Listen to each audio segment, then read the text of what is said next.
Abraão teve 2 filhos, uma da mulher escrava, outro da livre.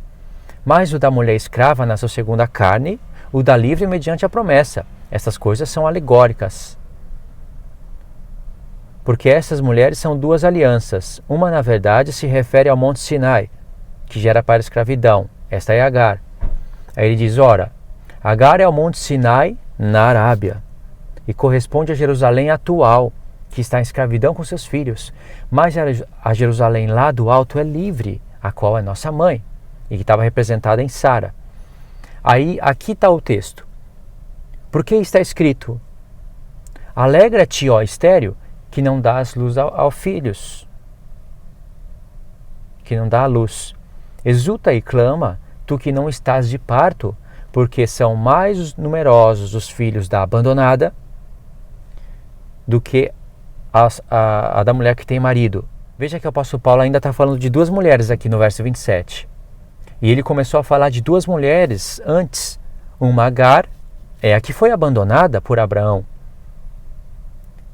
E a Sara, ela continuou casada com Abraão. Ela é a mulher que continuou com o marido. Entendeu? Uma parte da revelação. Aí depois ele pega um texto que talvez muitos nem saibam de onde ele está tirando isso. E ele fala, olha, mas deve se alegrar porque está escrito, alegra-te, ó estéril que não dás à luz, exulta e clama tu que não estás de parto, porque são mais numerosos os filhos da abandonada do que os filhos da que tem marido. Se você não presta atenção, você não entende o que Paulo está querendo dizer com isso, irmãos. E no contexto imediato, onde tem 2 mulheres, a abandonada foi Agar. A que tem marido, a que continuou com o marido, foi Sara. Mas Paulo está falando aqui que o texto que ele citou dizia que são mais numerosos os filhos da abandonada, no caso Agar, do que a que tem marido, no caso Sara. Mais numerosos são os filhos da Jerusalém atual do que os filhos da Jerusalém de cima. E isso seria motivo de alegria. Não fecha o pensamento. Vocês já pararam para prestar atenção nisso? O pensamento não fecha. Então, do que ele está falando aqui? Quando você vai em Isaías 54, que é o texto que ele citou, ali você ainda não encontra a resposta. Mas começa a ficar mais claro. Isaías 54 diz, canta alegremente, ó estéril, que não deste à luz. Exulta com alegre canto e exclama, tu que não tiveste dores de parto. Porque mais são os filhos da mulher solitária do que os filhos da casada, diz o Senhor. Alarga o espaço da tua tenda, estenda-se o toldo da tua habitação, e não impeças, alongas as tuas cordas e firma bem as tuas estacas, porque transbordarás para a direita e para a esquerda, a tua posteridade possuirá as nações, e fará que se povoem as cidades assoladas. No verso 4 diz, não temas, porque não serás envergonhada, não te envergonhes, porque não sofrerás humilhação, pois te esquecerás da vergonha da tua mocidade, e não mais te lembrarás do opróbio da tua viuvez. Mulher viúva. Mulher viúva, o marido morre. Em Isaías 53, há conexão com isso. Porque o teu Criador é o teu marido, o Senhor dos Exércitos é o teu nome. Falou de uma mulher viúva e diz, o teu Criador é o teu marido. Mas para ela se tornar viúva, o marido tem que morrer. E o Santo de Israel é o teu Redentor.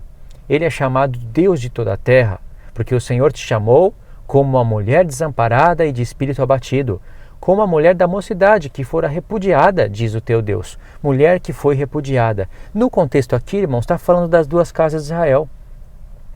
A casa de Israel, como vocês já conhecem, ela é a mulher que foi abandonada. E a casa de Judá continuou casada.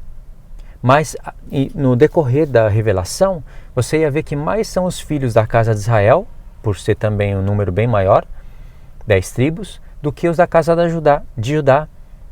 Então esse era motivo de alegria para os gentios. Mais iriam ser os filhos dos gentios do que os filhos dos judeus. Isso era motivo de alegria para aqueles que aceitaram a palavra. Então o apóstolo Paulo pegou 2 revelações paralelas e trouxe em Gálatas. Então, embora ele estivesse falando de Sara e Agar, Sara representando a Jerusalém do alto, a livre, e Agar a de baixo, falou que a Jerusalém atual, escrava com seus filhos, puxou o texto de Isaías das 2 casas e bate com o que ele está falando lá. Mas isso é porque nós sabemos, nós conhecemos as duas casas de Israel. Mas se eu fosse voltar aqui para pegar aquele sinal dele lá em Gálatas e lesse o capítulo 54, eu não iria compreender nada do que ele está querendo dizer lá, porque a conta lá não fecha. Então, vamos supor que eu fosse ler o profeta inteiro, do capítulo 1 até o 66. Eu ainda não iria descobrir o mistério. Eu só iria descobrir o mistério se eu conhecesse toda a Escritura nesses pontos, porque a Escritura é muito ampla, muito reveladora. Mas se eu conhecesse ela nesses pontos, compreendeu, irmãos? É esse o exemplo único, que eu acho que deve ser único, em Gálatas. Que se você se fizer a pergunta no texto, você vai querer compreender o sinal, né? Recapitulando, você vai querer compreender o sinal. Poxa, o que o apóstolo Paulo está falando aqui? Não fecha a conta. Então ele está citando um texto de um profeta, eu quero saber. Pegou o sinal, vai em Isaías 54. Leu ali o contexto imediato, pode ler o 52, o 53, o 55 e o 56 para entender o 54, você não vai compreender. Aí você decide, eu quero ler o profeta todo, que eu vou encontrar a resposta no contexto geral do profeta. Você não iria encontrar. Você precisaria de conhecer o que é esse mistério de uma mulher repudiada e que Deus toma ela de novo. Quem que é essa mulher repudiada? No próprio livro de Isaías, quando você fosse ler o contexto geral, você iria começar a ver alguma coisa a mais. Porque em Isaías capítulo 8 fala das duas casas de Israel. E deve ter outros pontos em Isaías onde fala de casa de Israel e casa de Judá. Mas no capítulo 8 fala claramente de duas casas. Entendeu, irmãos? Então era isso que eu queria deixar para vocês meditarem. Posta no comentário se vocês entenderam o que eu quis dizer. O que eu quero enfatizar é a importância de se conhecer um contexto geral de toda a Escritura para poder compreender um único pensamento do apóstolo Paulo que se encontra em Gálatas e que é muito importante. Tá certo? Então é isso daí, irmãos. Comenta, quero saber se vocês entenderam. Vou deixar também um link na descrição do vídeo das duas casas, caso isso seja novidade para você. Você não entendeu, mas achou interessante, vou deixar o link na descrição. E também deixa o like no vídeo, compartilha o vídeo. Verifica a inscrição no canal e aí a gente se vê nos próximos estudos, tá bom? Deus abençoe. Fique na paz de Cristo.